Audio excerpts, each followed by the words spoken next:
Durante los gobiernos de Luis Echeverría 1970-1976 y José López Portillo 1976 a 1982, las finanzas entraron en una fase de desequilibrio monumental.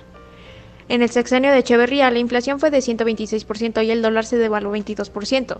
Al final del gobierno de López Portillo, la inflación se había acumulado en 417% y el peso se había devaluado en 866%.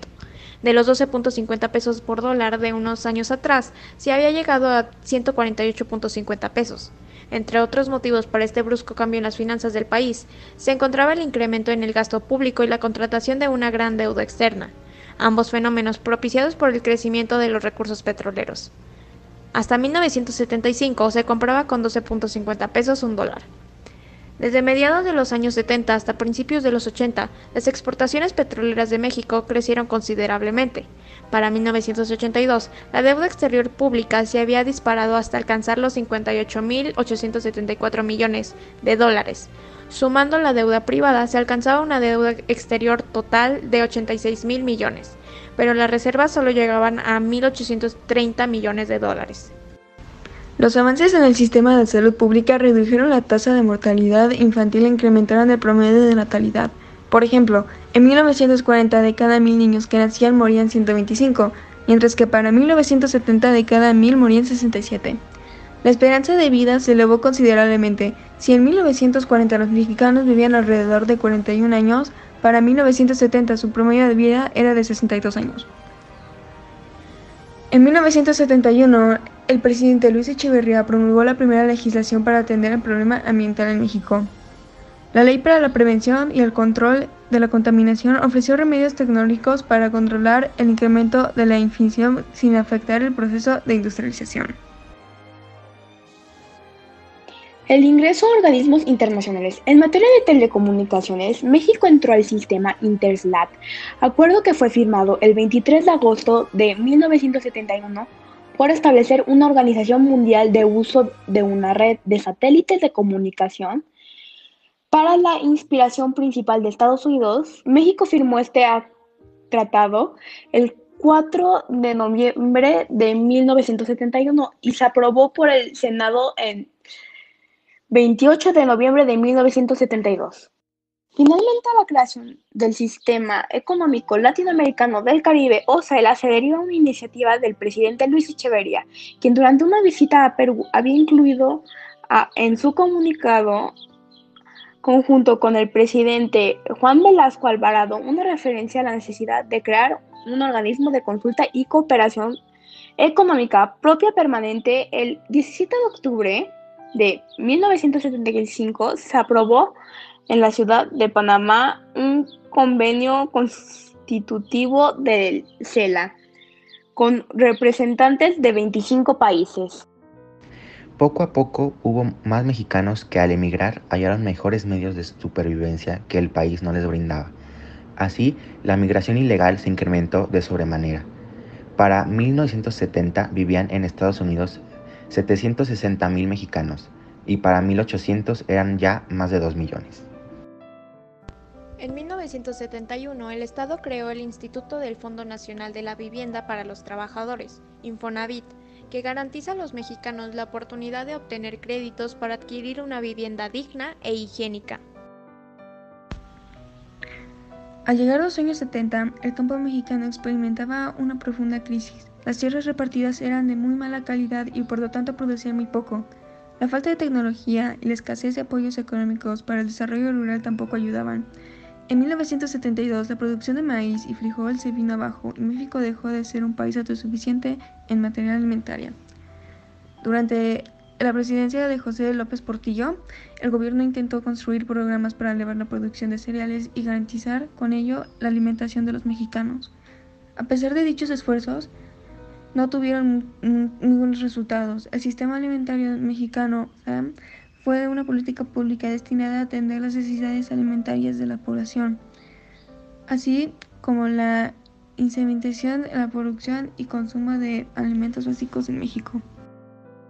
Medios de información y entretenimiento. En 1972 nació la televisora Televicentro, que con el tiempo se convirtió en Televisa. Durante muchas décadas, esta empresa produjo los programas más vistos y gustados por la sociedad mexicana. Entre ellos se encontraban, por ejemplo, el Club del Hogar, conducido por Paco Margesto y Madalero, así como Siempre el Domingo, a cargo Raúl Velasco. En 1973, los países productores del petróleo declararon un embargo del hidrocarburo, como represalia a las naciones que habían sido aliados de Israel en la guerra de Yom Kippur. Los miembros de la OPEP elevaron los precios del petróleo de $10 a 70 por barril. Esta coyuntura internacional fue muy conveniente para México. En 1976, nuestro país descubrió que tenía muchos yacimientos petroleros de los que se había imaginado. Los precios del hidrocarburo seguían aumentando y la nación se contagió de enorme optimismo. Pronto se creó la ilusión de la bonanza petrolera. Al parecer, México era potencialmente muy rico. No se preocuparía más por sus problemas económicos. Entre 1976 y 1982, los mexicanos vivieron sobre todo de las divisas que generaba la exportación del petróleo. Para el Banco Mundial y el Fondo Monetario Internacional, México era un país muy rico al que podían prestar dinero. En 6 años, la deuda externa se cuadruplicó. Para 1982 alcanzaba los $80,000 millones. A partir de 1982, México empezó a aplicar una política económica neoliberal. En 1982, la deuda externa era una de las más altas de la historia del país. El gobierno la había adquirido con tranquilidad al pensar que los recursos petroleros le permitirían saldarla. Además, el dinero resultante de las exportaciones petroleras se gastaba rápidamente en salarios y en diversos proyectos del gobierno. Se invertía poco en infraestructura, tecnología y educación, lo cual impidió que esa abundancia de recursos petroleros se tradujera en un nuevo impulso para el desarrollo de México. En 1982, el barril de petróleo costaba cerca de $90. Durante el periodo de 1982 a 1986, el poder adquisitivo del salario se redujo a la mitad. Hacia el final de su gobierno, el presidente José López Portillo nacionalizó los bancos privados del país. Decidió estatizar la banca y ponerla bajo el control directo del Estado. El presidente sabía que contaría con el respaldo del Congreso, donde su propio partido, el PRI, tenía una mayoría aplastante y la costumbre de apoyar las decisiones del Poder Ejecutivo. De tal forma que aprovechó la circunstancia de su último informe de gobierno el 1 de septiembre de 1982 para anunciarlo a la nación.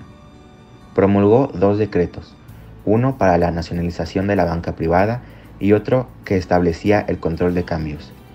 López Portillo responsabilizaba a la banca privada de la fuga de capitales y la devaluación del peso, pero sería más exacto reconocer que se habían acumulado años de una política económica llena de desequilibrios. Había un descontrol acumulado de gasto público y endeudamiento, además de una fuerte inflación. Ni la propiedad privada de los bancos era la causa de los problemas económicos del país, ni su estatización lo resolvió.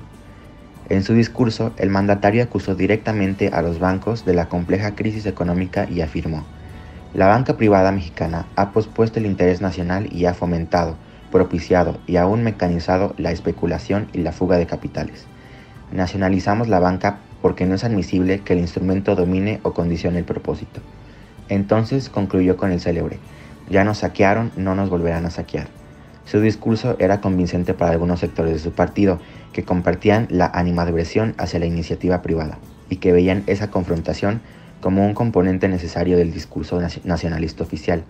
También las organizaciones de izquierda simpatizaron con la medida. Ya había ocurrido en otras ocasiones que las organizaciones de izquierda mostraran su adhesión al régimen, pues coincidían en algunas ideas y proyectos. Pero dentro y fuera de México hubo voces muy críticas a la medida. Carlos Avedrop Dávila, quien presidía la Asociación de Banqueros, declaró: "Lo único que se nacionaliza es el elevado endeudamiento en dólares de la banca privada, sector que no es un traidor, sino patriota y solidario".